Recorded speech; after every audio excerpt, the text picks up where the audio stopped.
Welcome to the College Investor Audio Show, where we talk about the biggest issues impacting millennial money, from student loan debt to side hustles to building wealth. We will show you how to get out of debt so that you can build real wealth for the future. Hey there, welcome to the show. So glad you're here today as we talk about some of the conflicts of interest in 529 plan management. Very interesting stuff today. Welcome. All right, so two researchers at the University of Kansas School of Business have identified problems in how some states manage their 529 college savings plans.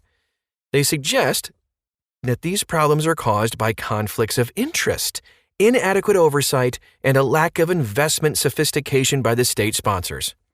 According to the College Savings Plan Network, a total of, get this, $480 billion is invested in 15.7 million 529 college savings plans as of December 31st, 2021.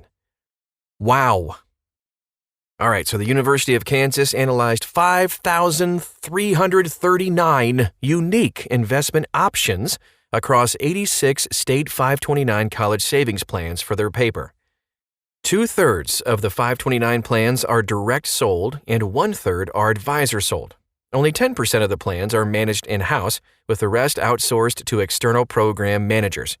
A third have revenue sharing agreements with the underlying mutual funds. About half of the total fees from 529 plans go to the state, the program managers, and various intermediaries. The administrative asset-based fees for 529s are 5 times greater than the similar fees for managing a retirement plan. Whoa! The average 529 plan fees include the following. State fees, 4 BP. BP for the rest of the time today stands for basis points, by the way, but can be as high as 26 BP basis points. Program manager fees, 16 BP, but it can be as high as 115 BP. This gets crazy. Distribution fees, 23 BP, but this can be as high as 110 BP, and then underlying fund fees, 38 BP, but this can be as high as 129 basis points. The overall expense ratio, the sum of all asset-based fees, averages 81 BP with a standard deviation of 53. The expense ratio can be as high as 249 basis points. By the way, a basis point, or BP as I've been saying, is 1/100th of a percent. So 1 BP equals 0.01%. So 100 equals 1%. Given that the average return on investment for a 529 plan is about 6% based on historical performance data, the states and program managers are extracting a significant portion of investor returns for their own benefit. In some cases, families would be better off just saving in taxable accounts. Trade-off between state revenue and program quality. Some states charge higher fees than others, of course, but this generally does not yield an improvement in program quality. In fact, quite the opposite. The 529 plans in states that extract more revenue from the 529 plans offer more limited investment options that charge higher fees and provide inferior net performance. The increase in the underlying fund fees is about a quarter of average mutual fund fees. So the higher cost of 529s offer fewer investment options and are less likely to offer low-cost index funds. These states also do not provide additional or better state income tax breaks. I mean, come on! The University of Kansas researchers found that investment options from plans where states extract the most revenue have an average underlying fund expense ratio of 50.6 basis points, while investment options from states that extract the least revenue have an average underlying expense ratio of 21.9 BP. Thus, when a state extracts more revenue from the state's 529 plan, the expense ratio is more than twice as high, or 2.3 times higher. So these researchers from the University of Kansas also used Sharpe ratios calculated by Morningstar for all the 529 plans, showing that investors in these higher cost plans experience worse performance. Shouldn't it be the other way around? A Sharpe ratio is a risk-adjusted return on investment.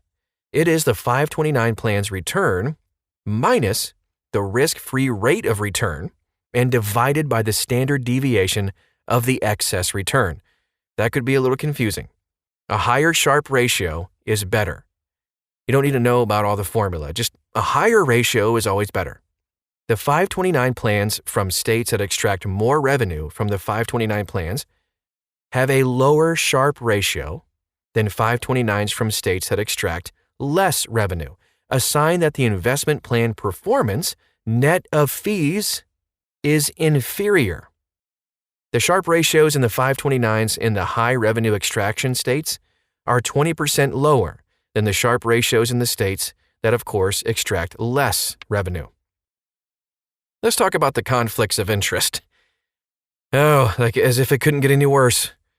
Since 529 plans generate revenue for the states and program managers, there is potential for conflicts of interest, red flags, hello. Incentives for the state are not necessarily aligned with the best interests of plan participants. Go figure. States get higher fees in exchange for providing program managers with more flexibility to extract more revenue, directly and indirectly, from plan participants.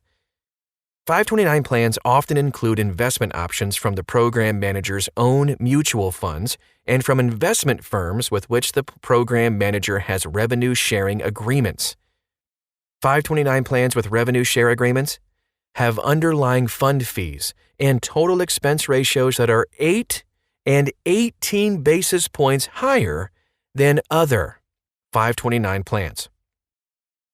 Lacks oversight. There's very little effective oversight over the management of 529s. 529 plans are exempt from the Investment Company Act of 1940 and Securities Act of 1933. They are not required to register with the SEC, so the SEC is not a source of investor protection.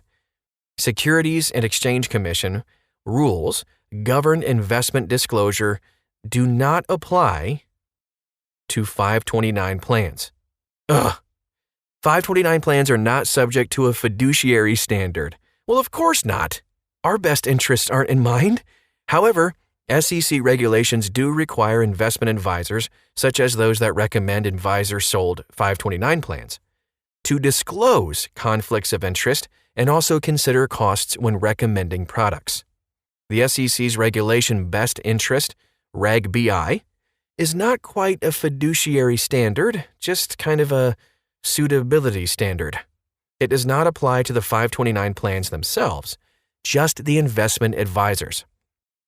The states provide some oversight by appointing advisory boards, but the politically appointed advisory boards often lack the financial sophistication needed to align the 529 plan with the best interests of investors. Program managers often provide more fee revenue to the states that have weaker oversight. Inadequate disclosures make it harder for investors to make informed decisions. There aren't any uniform disclosure practices that are standardized across all 529 plans. States that charge higher fees, which affects the net return on investment, mind you, do not provide better benefits for investors.